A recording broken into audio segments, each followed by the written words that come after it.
भाजपा के संगठन मंत्री संघ क्यों नहीं दे रहा है। और इससे जुड़ा एक विषय है, भारतीय कम्युनिस्ट पार्टी के भी 100 साल पूरे हो रहे हैं, लेकिन जिस तरह संघ का विस्तार हुआ उस तरह कम्युनिस्ट विचारों का विस्तार क्यों नहीं हुआ।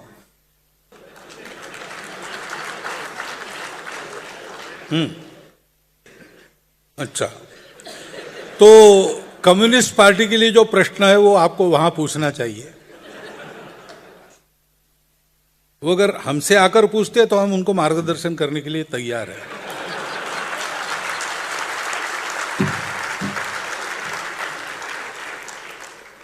अब भाजपा का सत्ता में आने से हमारे अच्छे दिन शुरू हुए, ऐसा नहीं है, उल्टा है।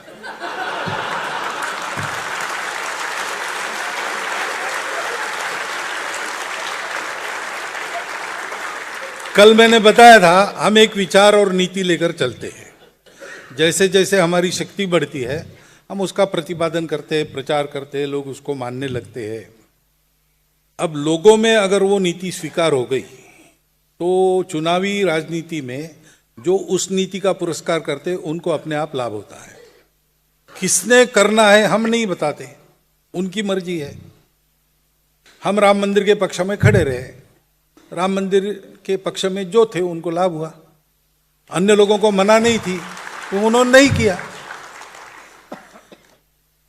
अब हमारा बल है और लोग सुनते हैं, मानते भी है, तो उसके साथ चलने वालों का लाभ होता है। हम क्या करें, हम तो किसी के लिए नहीं करते, नीतियों के लिए करते हैं। तो इसलिए जब हमारा काम बढ़ा तो उस नीति का पुरस्कार करने वालों का लाभ हुआ, उनके अच्छे दिन आ गए। हमारे अच्छे दिन तो हमारे परिश्रम के कारण आए।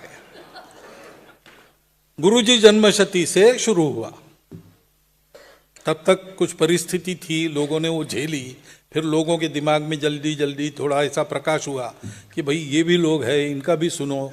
इमरजेंसी में इन्होंने अच्छा काम किया, राम जन्मभूमि आंदोलन किया, ये किया।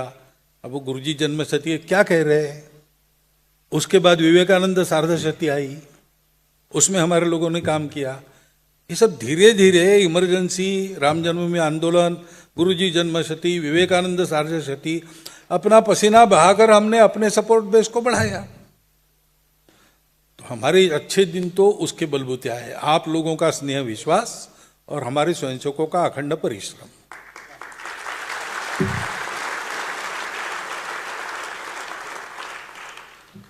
अब हमने उन पर कोई दबाव डाला नहीं, किसी पर डालते नहीं, हम पुरस्कार करते हैं।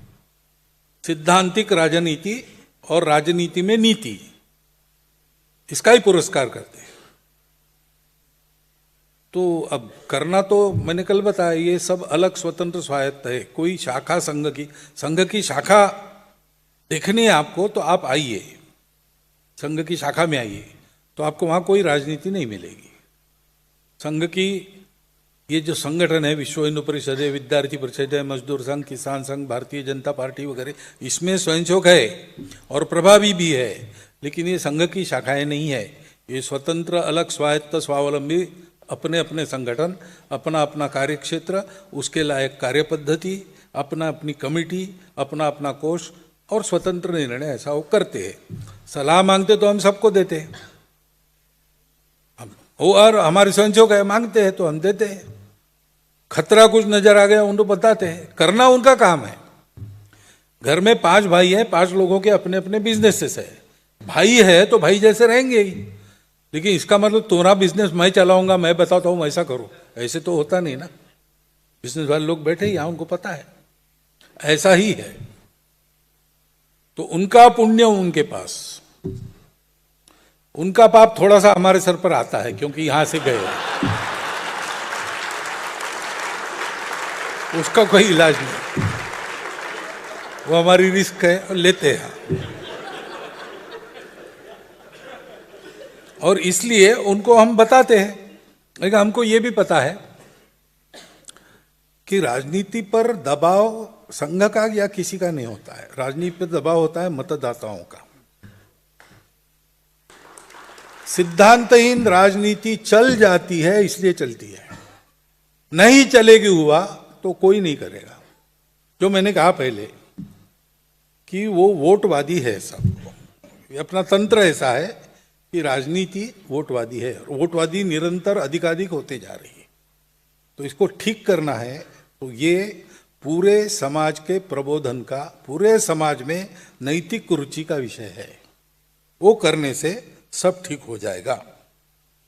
चलो तीसरा, यूनिफॉर्म सिविल कोड के संबंध में प्रश्न है, what are the key reasons for delay in implementing uniform civil code and has the Rashtriya Swayamsevak Sangh consciously deprioritized the uniform civil code, or is it still seen as an essential reform to be pursued at the right time? और एक प्रश्न है, क्या भारत को केवल अल्पसंख्यकों द्वारा संचालित लोकतंत्र होना चाहिए या बहुसंख्यकों द्वारा? इस पर संघ का क्या विचार है? अब यूनिफॉर्म सिविल कोड की बात है तो अच्छा है। अपना देश वास्तव में एकतंत्रवादी नहीं है, आप समझ लो। हिंदू विचार अपने पूरे राष्ट्र में कितने प्रकार थे तंत्र के?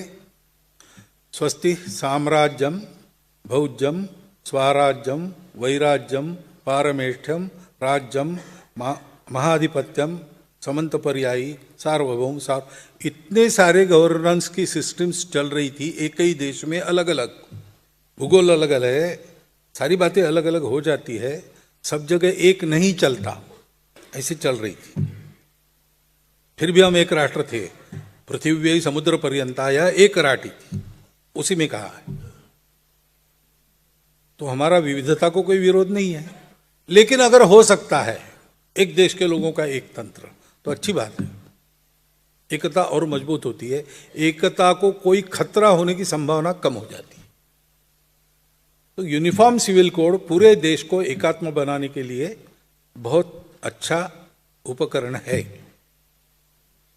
और इसलिए जब यूनिफॉर्म सिविल कोड लाएंगे तब आपस में झगड़े नहीं करने चाहिए। लाना इस तरह से है, उत्तराखंड ने लाया, लाते समय क्या किया उन्होंने? पहले एक बिल बना के जनता में डाल दिया कि ऐसा हम लाने वाले, आपके सुझाव लाओ। 3 लाख सुझाव आए, सबके साथ बात की उन्होंने, और इतना व्यापक संवाद होने के बाद फिर उन्होंने बिल लाया। ऐसी प्रक्रिया के साथ अगर कोई सिविल कोड आता है तो अच्छा है। ऐसा कोई एक कोड बन सकता है, स्वीकार होता है, क्योंकि लागू होने के बाद पालन करने की समस्या है। कानून में कोड आ गया इसलिए वो स्थापित हो जाता, ऐसा नहीं होता है। लोग स्वीकार करते, पालन करते, तब होता है। तो लोगों की मानसिकता पहले बनाए, उनको विश्वास में ले, उनके साथ ऐसा व्यापक संवाद कर एक कोड लाए तो बहुत अच्छी बात होगी। और आनंद है कि इस दिशा में अभी जो चल रहे वो थोड़े थोड़े ऐसे चल रहे हैं, और पूरा ही ऐसा चल लेना चाहिए। अगर आ गया तो हम स्वागत करेंगे, लेकिन ध्यान रखना विविधता में एकता वाला हमारा देश है। ये कोई कठिनाई नहीं है, ये मदद करती है। ये है तो अच्छी बात है, नहीं है तो परवाह नहीं, ऐसा हमको रहना चाहिए।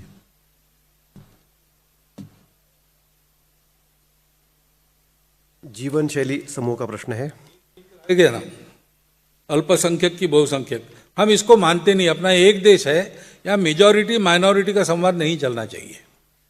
हम एक ही पॉलिटी है, हम सब एक है, इसी आधार पर सारी राजनीति होनी चाहिए। तो प्रजातंत्र यानी पूरी प्रजा वो प्रतिनिधित्व होती है, वो लोग चलाते हैं, तो उसमें प्रजा का ये भाग चलाएगा, ये भाग झेलेगा, ऐसे नहीं होता है। तो सबकी सहमति इसमें आनी चाहिए, क्योंकि हमारे देश में अगर हम मेजॉरिटी माइनॉरिटी करेंगे तो हमारे देश में सब लोग माइनॉरिटी है, कोई भी मेजॉरिटी है नहीं। भाई हम एक समाज है, इसलिए हम सब लोग मिलके ये पीपल, वी दी पीपल है। तो सही मात्रा में उनका प्रतिनिधित्व करने वाले संसद में बैठते हैं, बैठने चाहिए, ऐसे लोगों को भेजना चाहिए, और पूरे देश को एक मानकर वो विचार करे और सब ठीक चलेगा।